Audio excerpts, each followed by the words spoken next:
makes her so great at it is that she doesn't take any of this too seriously. Like she is just as happy to do that as she is to sit courtside with Lizzo and have that conversation. And all she does is she just wants to have fun at her job. And so whether she is interviewing, Ryan Saunders or Karl Anthony Towns after a game and asking important and tough questions sometimes, or she's, sitting next to a superstar singer who is, one of the biggest breakout performers of 2019.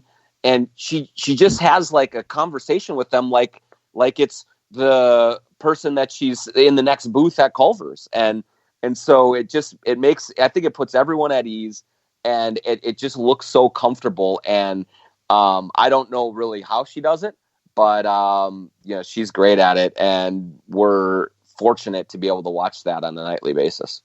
Okay, I think we went overboard. Marnie, yeah, that's probably too much. Marnie, great. Yeah, you're really kind of overrated.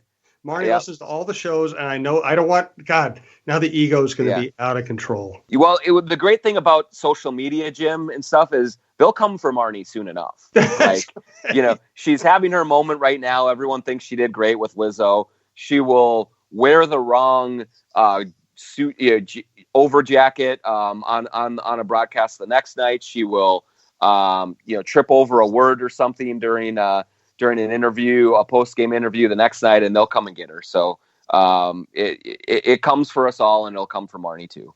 I you know what, on a serious note, I can't imagine what it's like to be a woman in our business. No. It's like we've had it so good. I mean, you probably dress better than I do most of the time. I mean, I can dress like a schmuck any day of the week, any event I go to, biggest sporting events in the world. I'm still dressed like an idiot from living in Lino Lakes. Every woman has to worry about everything every day.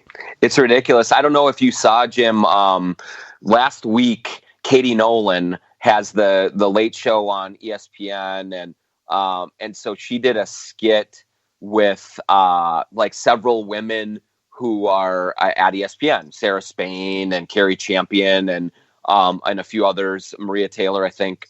And there was like the gist of it is that these women, either sports broadcasters or analysts or whoever at ESPN, have this little cult that they have together, and they have these meetings weekly at this undisclosed location, and they have a picture of Doris Burke on the wall that they worship. But anyway, the way that each meeting starts is one of them says, "How can we make watching sports like less enjoyable for men?" So that's their singular focus, is that. And Katie Nolan says, "Well, I wore a turtleneck last week," and the women and Maria Taylor goes, "Oh, I bet they hated that."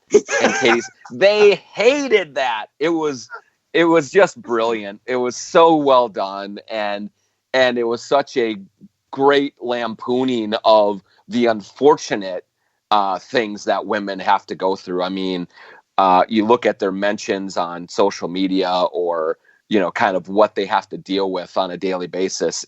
There's nothing funny about that, and it's unbelievable. And it can really like just make your blood boil when you see like the way these women are spoken to. But to see that, like that, them turn it on its head that way, it was just phenomenal. Yeah. The only good aspect of any of that is it immediately outs all those jackasses as exactly what they are, and it outs them publicly in a way that I hope costs them jobs and status and relationships and everything else. Yeah, and the unfortunate thing is most of these, super tough guys, you do it from anonymous accounts and things like that. Of course you do. Yep. Yeah. All right, let's end on a happier note. Let's go back to praising Marnie. No, we've done enough of that. Sorry, Marnie. So just kind of give me a feel for where this rotation is headed. Last week we talked about, Keita and how well he's playing last night. Jim Peterson was saying, hey, this guy, you might want to try him at the foursome. Jordan Bell has shown flashes. Layman's still out. Where are we headed with the rotation, and who's jumping out at you right now? Yeah, it'll be interesting, Jim, here because one thing that they have made clear, Ryan Saunders and Gerson Rosas have made clear most of this season, is they want to play their style and they don't really want to change things to match up with their opponent. They want to force their opponents to match up with them. That's why you have seen Robert Covington at the 4 so often. They really believe that's the best way to be competitive in this league and to run the system that they want to run. And so, you look at them against the Lakers, and Robert Covington at the 4 against Anthony Davis doesn't work.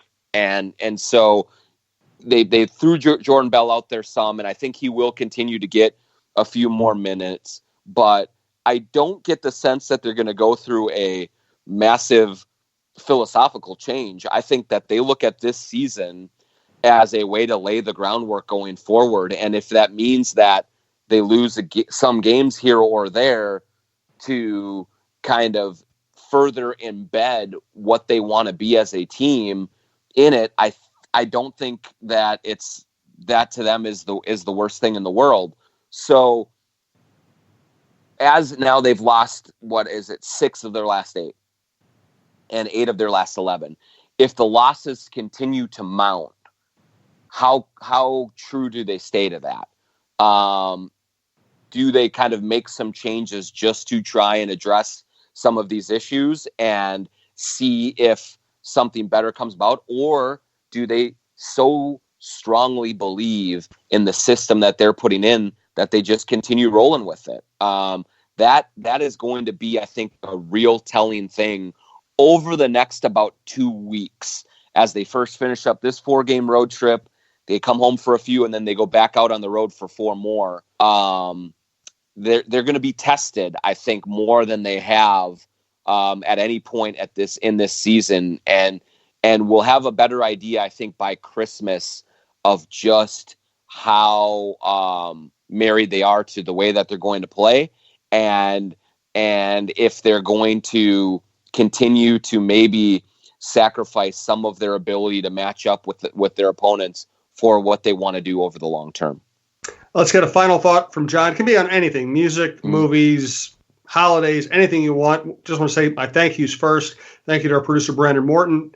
Check out our new Gopher show on the network at TalkNorth.com. Thanks to TSR Injury Law, 612-TSR Time. And thanks to everyone who has listened and made the network what it is. Any kind of final thought you want, Jon?